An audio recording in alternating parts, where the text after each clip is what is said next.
Hello everyone ಅಸ್ಸಲಾಂ ವಲೈಕುಂ ನಮಸ್ಕಾರ ಎಲ್ಲರಿಗೂ ಹೇಗಿದ್ದೀರಾ ಎಲ್ಲರೂ. ಇವತ್ತೊಂದು ಡಿಫರೆಂಟ್ ಆಗಿರೋ ಚಾಟ್ ಮಾಡೋಣ ಅಂತ ಮನೇಲಿ ಮಾಡ್ತಾ ಇದ್ದೀನಿ. ಆಮ್, ಇದು ಬಂದು ತುಂಬಾ ಫ್ರೆಶ್ ಆಗಿರೋ ಪಾಲಕ್ ಎಲೆಗಳು ಬೇಕು ಇದಕ್ಕೆ.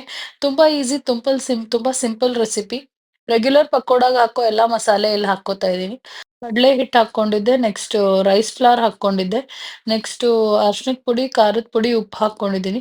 ಇದರಲ್ಲಿ ಸ್ವಲ್ಪ ಮಿಕ್ಸ್ ಮಾಡಿದ್ಮೇಲೆ ನೆನಪು ಬಂತು ಜೀರಾ ಪೌಡರ್ ಮತ್ತೆ ಆಮ್, ಅಜ್ವೈನ್ ಹಾಕ್ಬೇಕು ಅಂತ. ಇದನ್ನ ಹಾಕಿ ಈ ತರ ನೋಡಿ ಮಿಕ್ಸ್ ಮಾಡ್ಕೊಂಡಿದ್ದೀನಿ. ತುಂಬಾ ಥಿಕ್ ಬ್ಯಾಟರ್ ಮಾಡೋಷ್ಟಿಲ್ಲ. ತುಂಬಾ ಥಿಕ್ ಮಾಡಿದ್ರೆ ಅದೊಂಥರ ಪಕೋಡ ತರ ತುಂಬಾ ದಪ್ಪ ಆಗ್ಬಿಡುತ್ತೆ. ಇದು ನಮ್ಗೆ ತುಂಬಾ ತೆಳುವಾಗಿರೋ ಪಕೋಡ ಬೇಕು ಪಾಲಕ್ದು. ಸೊ ರಾನಿ ಕನ್ಸಿಸ್ಟೆನ್ಸಿಯಲ್ಲೇ ನಾನು ಇದನ್ನ ರೆಡಿ ಮಾಡ್ಕೊಂಡಿದ್ದೀನಿ. ಇಲ್ಲಿ ಮತ್ತೆ ಇದನ್ನ ನೋಡಿ ಡೀಪ್ ಫ್ರೈ ಮಾಡ್ಕೊತಾ ಇದ್ದೀನಿ. On each side 2 or 3 minutes ಅಷ್ಟೇ.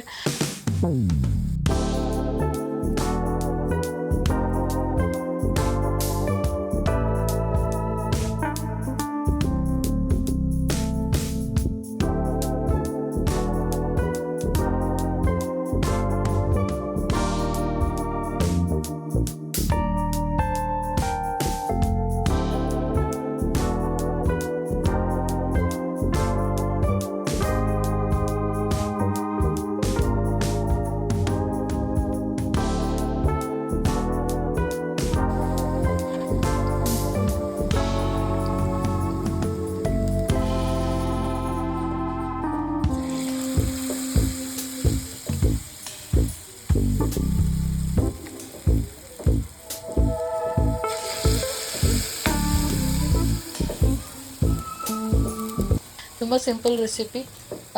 ಫ್ರೈ ಮಾಡಿಕೊಂಡು ಇದನ್ನ ಅಸೆಂಬಲ್ ಮಾಡೋದು ಅಷ್ಟೇ.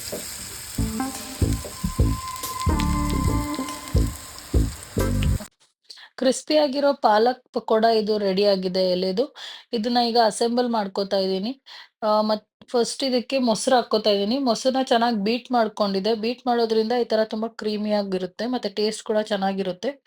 ಅಂಡ್ ನೆಕ್ಸ್ಟ್ ಇದರಲ್ಲಿ ಸ್ಪೈಸಿ ಆಗಿರೋ ಗ್ರೀನ್ ಚಟ್ನಿ ಮಾಡ್ಕೋತಾ ಇದ್ದೀನಿ. ಈ ಸ್ಪೈಸಿ ಗ್ರೀನ್ ಚಟ್ನಿಗೆ ಕೊತ್ತಂಬರಿ, ಪುದೀನ, ಆ ಮೆಣಸಿನಕಾಯಿ ಮತ್ತೆ ಚಾಟ್ ಮಸಾಲ, ಉಪ್ಪು ಹಾಕಿದ್ದೆ.